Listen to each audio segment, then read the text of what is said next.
Let's do it, because we have a situation that is now developing. It looks like, Mark, you're more so in the Compton area with a slow-speed pursuit. Mark.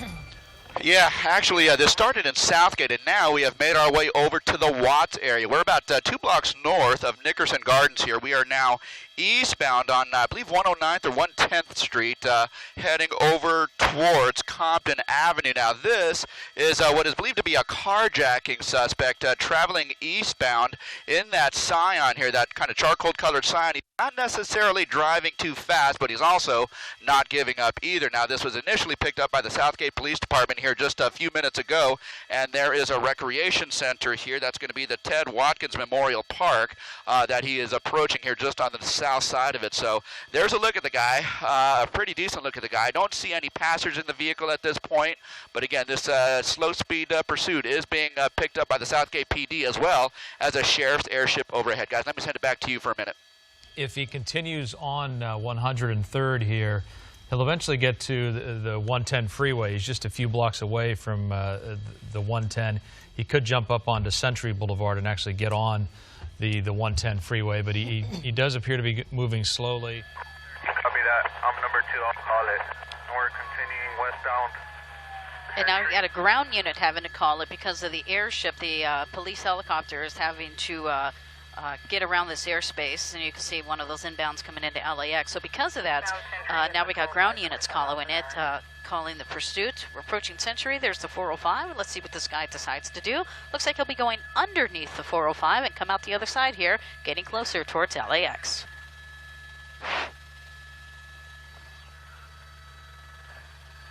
What's going on here?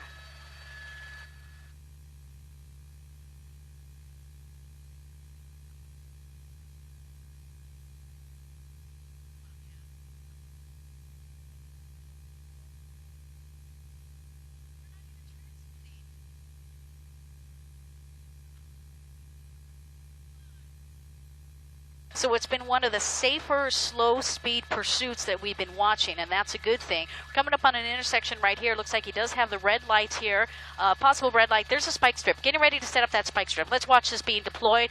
Oh, and he just missed it. So you can see how, difficult that is. The officer, I believe that was a Redondo Beach police officer, they were attempting to deploy a spike strip, not going to do a pit maneuver. We're not sure whether or not the circumstances in which this carjacking took place. Now, you saw how that unit just passed to that vehicle. They've been doing that a couple of times.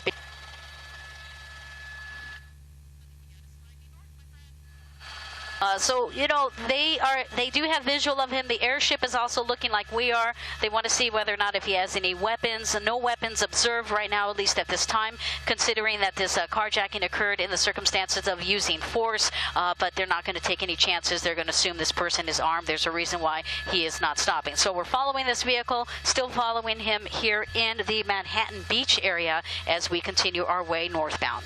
As we continue on this tighter shot of the suspect here, Megan, from your vantage point, can you see our police positioned in any of the streets ahead of him where they might be able to deploy the spike strips one more time? We saw that failed attempt about 10 to 15 minutes ago. Have police been able to get him? Okay, he's stopping right now. He stopped right there. Well, you see this vehicle right there. That car is trying to get involved. Really, not a good idea, because now look, now you're blocking the LA County sheriffs. So if I were a cop, I'd get that person for obstruction. But right now, this is giving this guy a little bit of leadway right now. You can see how the sheriffs were trying to get around that vehicle. We're westbound Manhattan. So what happens is when people try to get involved, and we were talking about why couldn't they just block the vehicle? Well, that's why. It escalates the situation, gets the adrenaline pumping. He starts making these aggressive maneuvers to get away from that situation, and he started driving a little fast. You can see people right there kind of cheering him on. We're on Manhattan Boulevard right now. I'll try to get the exact street, but we're still continuing westbound right now, or make that eastbound, and you can see LA County Sheriff's here really close behind. Yeah, Megan, that could just agitate him more. As we already saw, he was a little agitated earlier. People yelling things at him, cheering him on, or whatever they're doing, or trying to block him. So they're probably trying to keep him as calm as possible, because he's already seems pretty calm driving so slow. And this is a residential area. Look at all those homes right there nearby. And he's already passed a couple of schools. Just getting the update, Daniela. We're northbound Manhattan. We're northbound Manhattan approaching 31st Place. So we're going northbound on Manhattan Street. And, the fact that he's just so calm right there. There's some sheriff deputies there it is. That was a spike strip. So Okay. we couldn't see it because of the building here. But fortunately, it looks like that may have been a successful spike strip. Northbound Manhattan, north of 19th Place. I'm getting confirmation whether or not that was successful. But by the looks of it, they had that in the street waiting for him. Most likely he ran it over. So now it's just a matter of time before this pursuit comes to an end. So we are going slow. I'm pulling out so you can kind of get an idea how slow the suspect vehicle is going. But as we pull out, we don't see any more law enforcement officers. So I'm not sure if this pursuit has been completely canceled. I don't think that is the case. I'm still listening to hear, waiting to hear the helicopter, the airship to be able to give us the location. But at least as of right now, we don't see any units directly behind. But no doubt they are still in the neighborhood in case the suspect tries to ditch the vehicle. Maybe it's a different tactic they're looking at. You know, it didn't work a couple times as they were trying to follow him close. He seemed to start driving erratically. And maybe, as you said, they're just going to keep their distance, watch to see what he does, where he goes, or maybe even run out of gas. Yeah, that's one thing I can hope for. I mean, I hope this ends here really soon. It's just one of these monotonous pursuits where you just hope it comes to a safe ending. You can see a lot of people now, the longer the pursuits go on, more people are aware of them. Unfortunately, sometimes people try to get involved, as we saw with that white pickup truck trying to stop that vehicle. And we're still southbound Harbor Boulevard, and we are coming up into the Redondo Beach area. We are officially in Redondo Beach according to our maps here. So southbound Harbor Boulevard in the Redondo Beach, approaching, I believe we are near, right by King Harbor. In fact, we may have just passed the entrance to King Harbor. Looks like he does have the green light going through that intersection really slow. He's kind of checking out the elements, rolled up his window right now, seeing whether or not who's there. Now, this person just tried to kick the car. Really? That's escalates the situation. You know, some of these people just want to get involved. Kicking a vehicle that's involved in a pursuit that was taken in the commission of a crime, a carjacking, not a good idea. But again, people just want to get involved and be the hero and try to bring the pursuit to an end. So we're still southbound Harbor Boulevard. Looks like might be on the wrong side of the. No, he's actually on the right side of the road. That's a running path, a bike path over there. So you can see a lot of folks involved. A lot of folks see it coming by their area. Some of them are cheering. Some of them are trying to block him, and even one tried to kick the car. And we've said, Megan, it's unknown if this man is armed and dangerous, and so that's something that you don't want to attempt to do, is to get involved, because you could be putting your life in danger. What we don't see are any units very close, but they are setting up. And he's at Catalina right now. Looks like he's going to be turning on Catalina. He's just stationary right now, and he's Garnet and Catalina. So we're going to see what he decides to do. Looks like he may be continuing southbound, but it's just a matter of time before Redondo Beach PD eventually gets to this and hopefully pits him. And Megan, there he is right there in the middle of the intersection. Tree, it looks like he's not moving right now. He's just stopped. And it looked like his back tires. Is it, Megan, both the back tires are damaged? Do you see that, or is it just one? I just saw one. I just saw the right rear tire. So now we're on eastbound Garnet, about 10 miles per hour. So we're still trying to stay on top of this pursuit here in a distance where we can be able to get you the shot. Hopefully units will be coming around here soon to do a pit maneuver. But right now, it's got these units here. They're starting to turn on Garnet. You can see all the units over there. They're slowly following. They're waiting to for the precise moment, hopefully, to initiate that pit maneuver if they decide to do so. Oh, and we just decided to turn south in the wrong lane. And as we had mentioned over the last 35 minutes or so, this man is wanted for a carjacking in the Florence area, and we're working on right now trying to find out more about that person who was carjacked, how all of this unfolded. We understand this person obviously took the vehicle by force.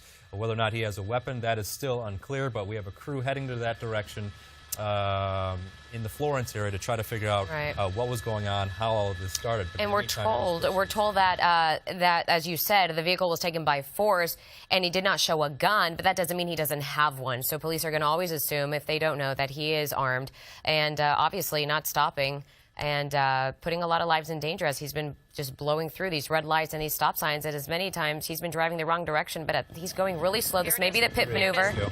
Go ahead, Megan. And Steve, right now they're trying to do the pit maneuver. Almost got it, but they're going to pit him again. They're not going to let him get away. They're escalating the situation. And he's southbound on Broadway. Southbound on Broadway, just crossed over Torrance Boulevard. You can see now we're starting to see a little more speeds here. That was to be expected, but it's just a matter of time. This guy's going to get in it right there on the left-hand side. He's trying to get into the left-hand side to pit him.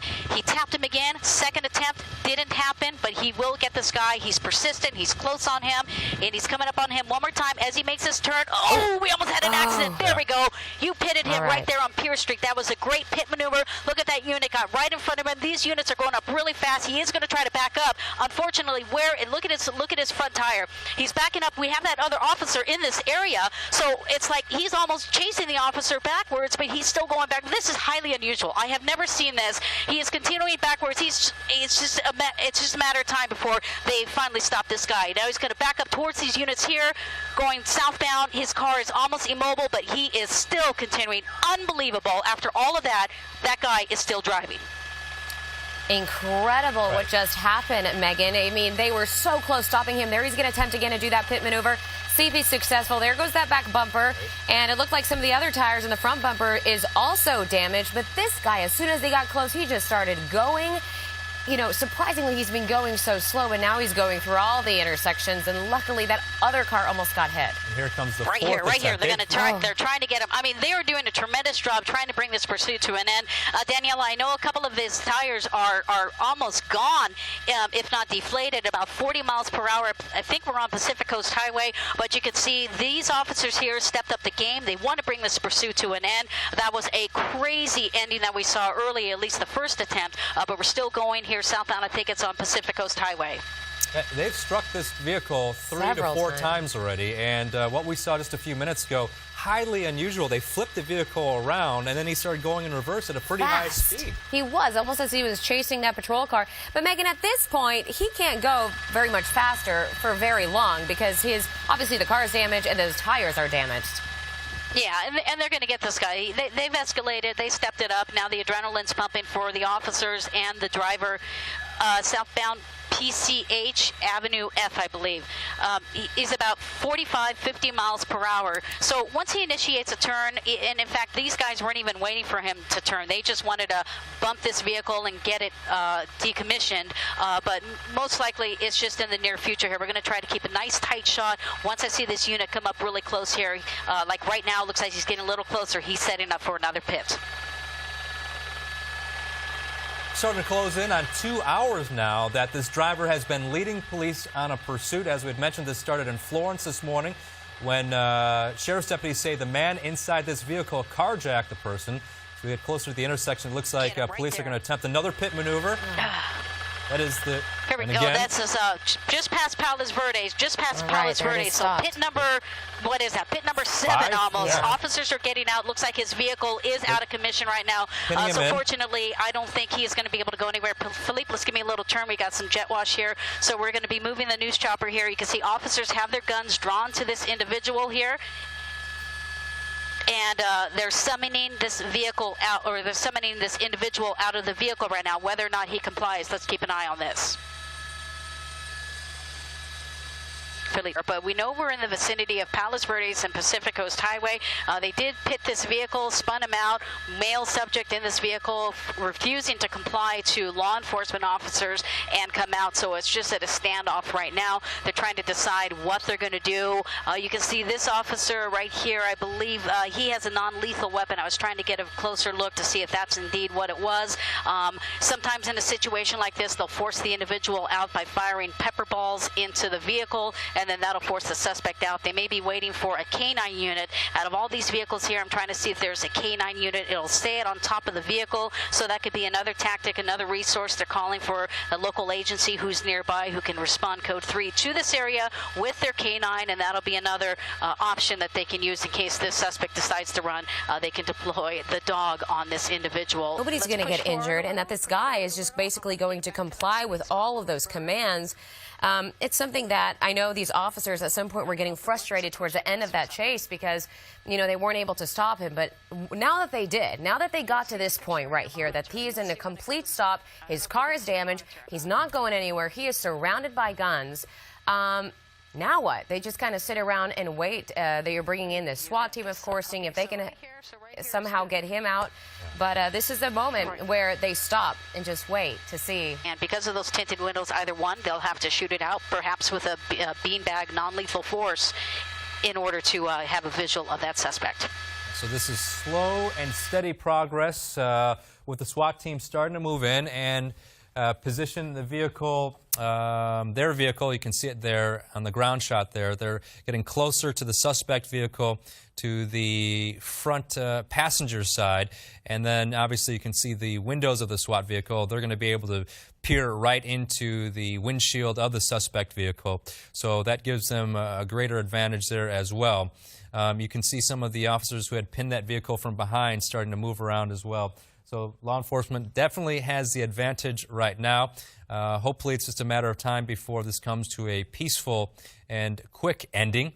But you can see that they've got the advantage, and it's just really a matter of time. So this person should give up as quickly as possible. And I'm sure they're hoping that as well. What you're looking at right now is a ground shot. This is our photographer reporter on the scene right now, and they're actually pretty close. This is the intersection. You can see the street sign right there. That's Palos Verdes. And as they pan out a little bit and open up, they just show, I mean, there's another, what appears to be another SWAT vehicle, and they're probably going to, as Megan mentioned, put one in the front and put one in the back, just to make sure that, one, he doesn't go anywhere, and two, you know, they're going to try to communicate with him. And they've tried, I'm assuming, several times, yell demands at him to come out with his hands up.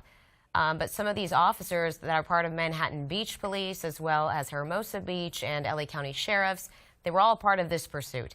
From our news crews that the family member, perhaps a brother of the suspect, has called in saying, listen, my brother, I think that's him, he is living with mental illness, dealing with mental illness. Does that change the situation here in the negotiation process? Well, it's something to consider. I don't know if it necessarily changes the dynamics of an individual that's refusing to surrender. There's a lot of unknowns for the officers, whether or not, you know, what his state of mind is, if there's drugs on board, weapons. So there's a lot of variables, but certainly that has to be taken into consideration during the time that the officers are negotiating with the suspect. The opposite side of the street where the suspect vehicle and the Bearcats are, and one on the same side of the street. And I had walked over there to the same side of the street, and there were some bystanders gathered there, as well as one of our camera people. And a sheriff's deputy came up to us and said, you need to get out of the way because there are 6 .223 rifles pointed in your direction, and it looks like we are hearing maybe the suspect is getting out of the vehicle. I don't know if you can see it from our angle or not. Let's go to Megan Reyes and News Chopper 4. Now, right now, this is developing right now, Ted. You can see if we go to my shot here that the suspect is exiting the vehicle. He has taken his shirt off here, showing officers that he does not have any weapons. This is very good news. He's walking toward officers. Let's move News Chopper 4 just a little forward. And they're commanding him to get on the ground. And even though you can't see him because of the Bearcats, I can tell you right now the suspect is complying. So this is very good news. He came out of the vehicle with his hands up. He was showing that he didn't have any weapons. He took off his shirt. Officers were able to see that he does not have any weapons. Now, they're going to still have to approach the suspect very carefully. They're going to put this individual in handcuffs, but first of all, they may have to clear the vehicle. There's still not confirmation of whether or not there's anybody else in the vehicle. You can see the K9 dog right there, but as of right now, officers are cautiously approaching the suspect, who appears to be on the ground complying with their demands. In those 3 Bearcats, there sits his vehicle, and again, he's been in there for well over an hour. There he is, yeah, right the here, barking canine there too, and a variety of less lethal options and lethal options. They have just arrested that suspect here. You can imagine the family watching, who's been contacting us, the brother of this guy. That light's in my way. Sigh of relief. He has not been harmed. Never want to see that happen in a situation like this. Let's go to Ted Chen on the ground. Ted.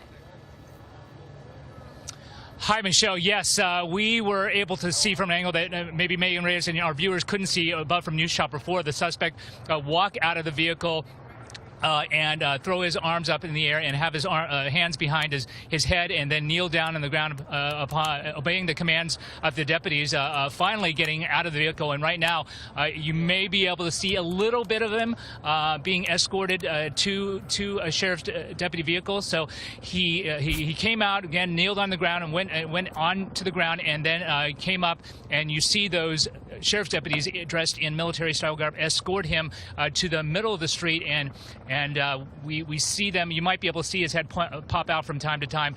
They are surrounding him right now as other Bearcats moving into position. So finally a resolution to this situation, which had gone on for quite a bit, and people, a couple people applauding from our side of the tape who had been waiting here and waiting to see this happen. So from this perspective, we will keep track of the suspect. But that group that you see over there, right next to the Bearcat, that group of deputies there, you might be able to see the suspect in the middle of that group. Oh, maybe you can't see him, but anyway, he is right there. And we believe he is going to be taken to, if he's not already in a deputy vehicle. And I don't know, Megan might have a better view at this point. He was right in front of us just right after he surrendered. Now he seems to have moved behind the vehicle. Back to you guys.